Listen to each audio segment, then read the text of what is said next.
بڑے سے بڑا کافر بھی مومن مسلمان ہو جاتا.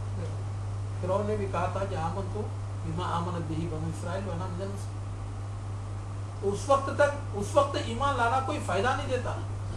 تو جب تک موت کا فرشتہ نظر نہ آئے تو تب تک اللہ رب العالمین انسان کی توبہ کو قبول کرتے ہیں. میرے محترم دوستو، اللہ رب العالمین انسانوں کے گناہوں کی مغفرت کے لیے بہانے تلاش کرتے ہیں کہ میرا بندہ کون سا ایسا کام کرے گا جس کی وجہ سے میں اس کے گناہوں کو معاف کروں. اور اللہ رب العالمین کو سب سے بہترین جو چیز پسند ہے وہ ہے لوگوں کے گناہوں کو معاف کرنا. اور یہ اللہ رب العالمین دعا کرے کہ اللہ رب العالمین آخرت کے دن بھی اللہ تعالیٰ آخرت کی شرمندگی سے محفوظ و رحم و کرم کا معاملہ فرمائے. اور حقیقت یہ ہے کہ جب تک اللہ تعالیٰ کے رحم و کرم کا معاملہ نہ ہو تب تک کوئی انسان بچ نہیں سکتا. اللہ کے رسول جناب محمد رسول اللہ صلی اللہ علیہ وسلم سے بھی لوگوں نے پوچھا کہ اللہ کے رسول صلی اللہ علیہ وسلم کیا آپ بھی اپنے عمل سے جنت میں داخل نہیں ہو سکتے؟ آپ نے فرمایا لا حتی یرحما بھی ربی، کہ نہیں میں بھی اس وقت تک جنت میں جا نہیں سکتا جب تک کہ میرے رب کا رحم و کرم کا معاملہ میرے ساتھ نہ ہو.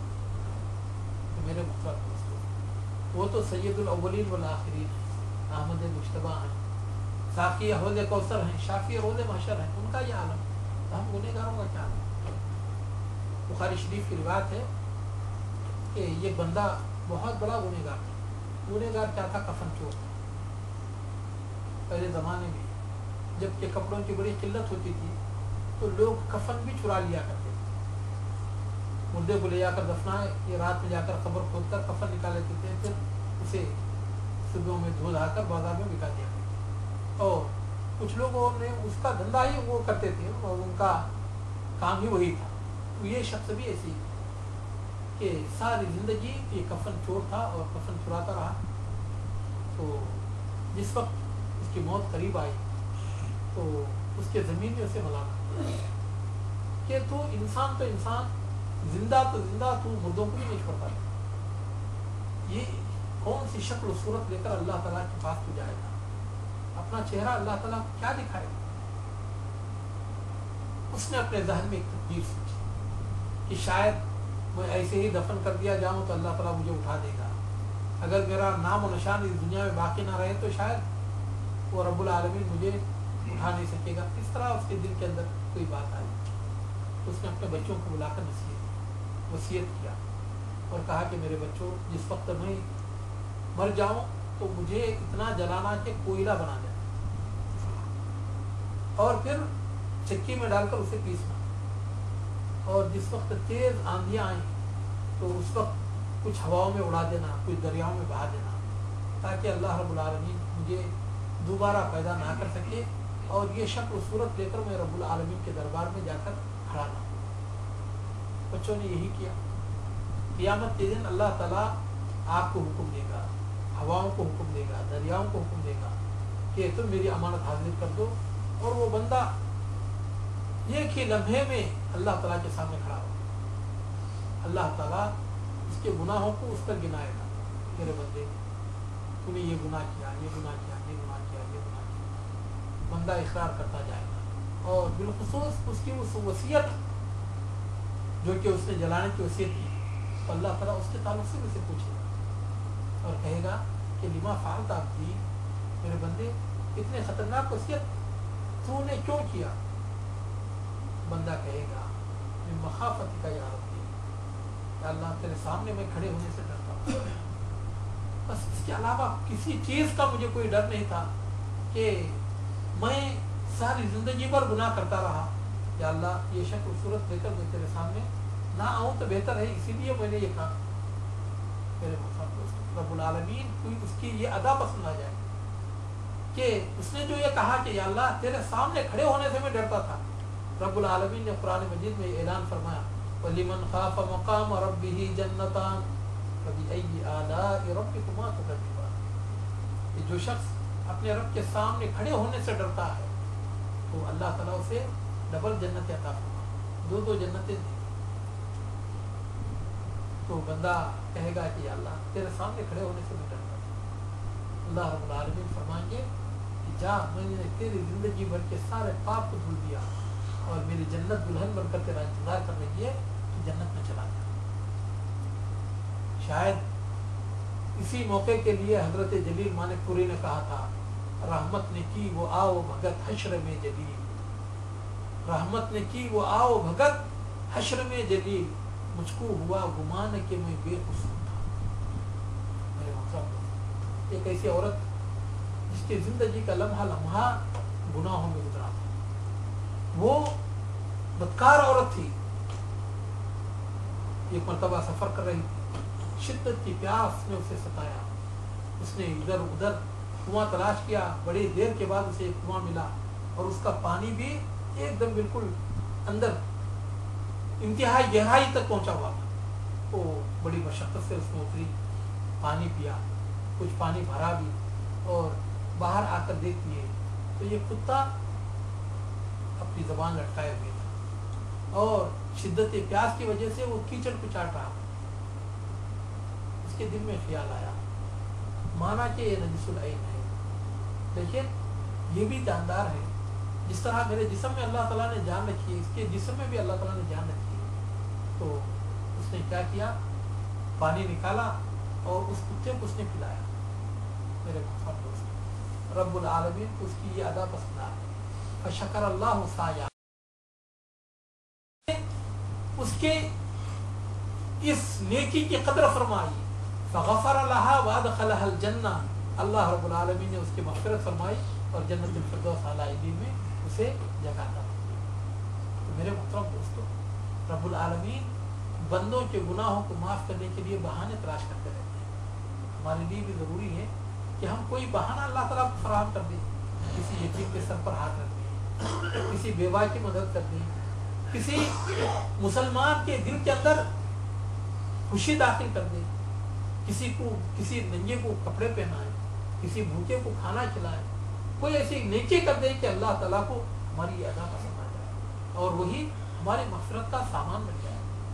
اور میرے محترم دوستو, بالخصوص ان راتوں میں جس کے تعلق سے اللہ کے رسول صلی اللہ علیہ وسلم نے فرمایا وَلِلَّهِ اُتْقَاءُ مِنَ النَّارِ وَذَلِكَ فِي كُلِّ لَيْلَةٍ مِنْ شَهْرِ رمضان. اور رمضان کی ہر رات میں اللہ تعالیٰ بے شمار بندوں کی گردنوں کو دوزخ سے آزاد فرمائے.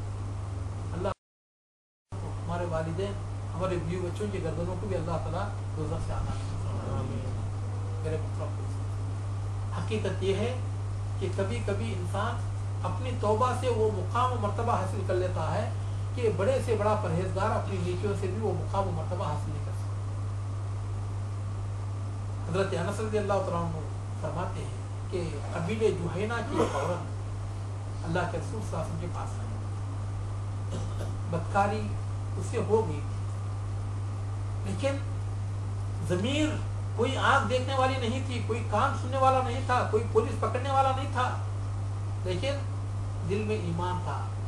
ایمان کا ضمیر وہ سزا لگا رہا تھا کہ دنیا کی سزا کو برداشت کر لے, یہ بہتر ہے اس سے کہ تو آخرت کی سزا کو برداشت کر لے. مدینے کے چند لوگوں میں تو ذلیل ہو جائے, یہ بہتر ہے اس سے کہ رب العالمین کے دربار میں تمام عالم انس و جن کے سامنے تو ذلیل ہو جائے.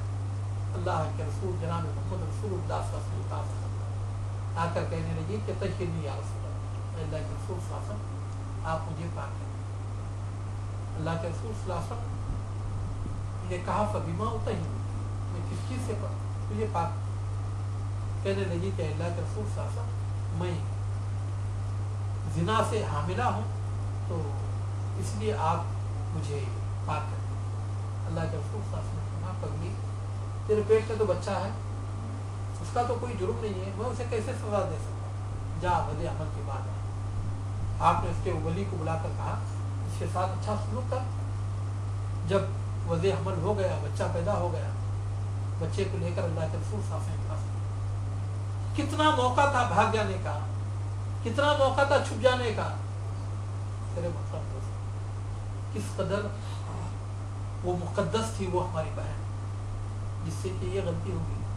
میرے مطلب اللہ کے رسول صلی اللہ علیہ وسلم پاس آ کہا کہ اللہ کے رسول اب اس سے زیادہ برداشت نہیں ہوتا, یہ بچہ لے لیجیے, یہ رجب کر.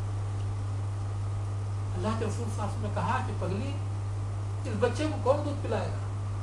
کون ہوگا جو کہ اس کے سارے جو کام ماں کر سکتی وہ تو نہیں کر سکتی، کوئی دوسرا نہیں کر سکتا۔ جا جس وقت یہ کچھ روٹی ووٹی کھانے کا عادی ہو جائے تو اس وقت دیکھ وہ گئی 2-4 مہینے میں پھر آئی، اللہ کے رسول بچے کے ہاتھ میں روٹی کا ٹکڑا تھما دیا۔ اللہ کے رسول صلی اللہ علیہ وسلم پوچھا کہ 3-4 مہینے میں کوئی روٹی کھاتا ہے؟ جا، پھر بھگا دیا۔ پھر چند دنوں کے بعد پھر واپس آئی، آ کر کہنے لگی کہ اللہ کے لیے بچہ لے لیجیے، آپ مجھے رجم کر دیجیے۔ اللہ کے رسول صلی اللہ علیہ وسلم نے کہا، بچہ اٹھا کر ایک صحابی کو دیا اور کہا کہ لے جا کر اسے رجم کر دو۔ اس میں آتا ہے فشد الثیاب، اس نے اپنے جسم کے جو بھی کپڑے تھے اچھی طرح باندھ دیے تاکہ بے ستری نہ ہو۔ تو چنانچہ اسے رجم کیا گیا۔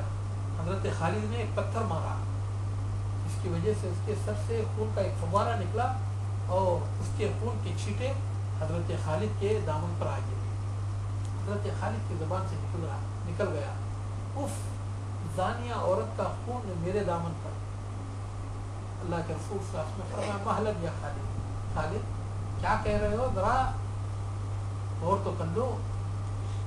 واللہ لقد تابت توبۃ لو اقسمت بین اہل المدینۃ لکفتہم، اللہ کی قسم اس نے ایسی سچی توبہ کی ہے کہ اگر اس کی توبہ کی وجہ سے اللہ تعالیٰ تمام مدینے کے لوگوں کو بغیر حساب و کتاب کے جنت میں داخل کر دینا چاہے داخل کر سکتا ہے۔ ہمارا آئیتا کیف جادت نفسہا للہ تبارک و تعالیٰ، کیا تم دیکھتے نہیں ہو کہ کس قدر اس نے کس طرح خوشی خوشی کے ساتھ اپنی جان اس نے اللہ تعالیٰ کے لیے نچھاور۔ زاہد نگاہ کم سے کسی رند کو نہ دیکھ، زاہد نگاہ کم سے کسی رند کو نہ دیکھ، شاید کہ اس کریم کو تو ہے کہ وہ پسند۔ اصحاب جبہ و دستار اپنی فضیلتیں بیان کرتے رہ گئے اور علماء و مشائخ اپنے علم کی تمتراکیاں دکھاتے رہ گئے، لیکن اس گنہگار بہن نے اپنی توبہ سے جو مقام و مرتبہ حاصل کر دیا کہ زبان رسالت مآب صلی اللہ علیہ وسلم کی زبان سے اسے شاندار الفاظ نکلے، اس کی اہل مدینہ کی مغفرت کرنا چاہے۔ اسی طرح کا ایک واقعہ اور پیش آیا کہ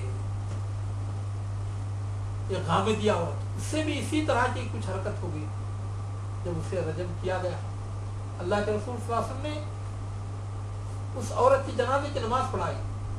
حضرت عمر بن خطاب رضی اللہ تعالیٰ عنہ نے اللہ کے رسول صلی اللہ علیہ وسلم پیچھے سے کھینچا، کہا اتصلی علی زانیۃ یا رسول اللہ، اللہ کے رسول صلی اللہ علیہ وسلم کیا آپ بدکار عورت کی نماز جنازہ پڑھائیں؟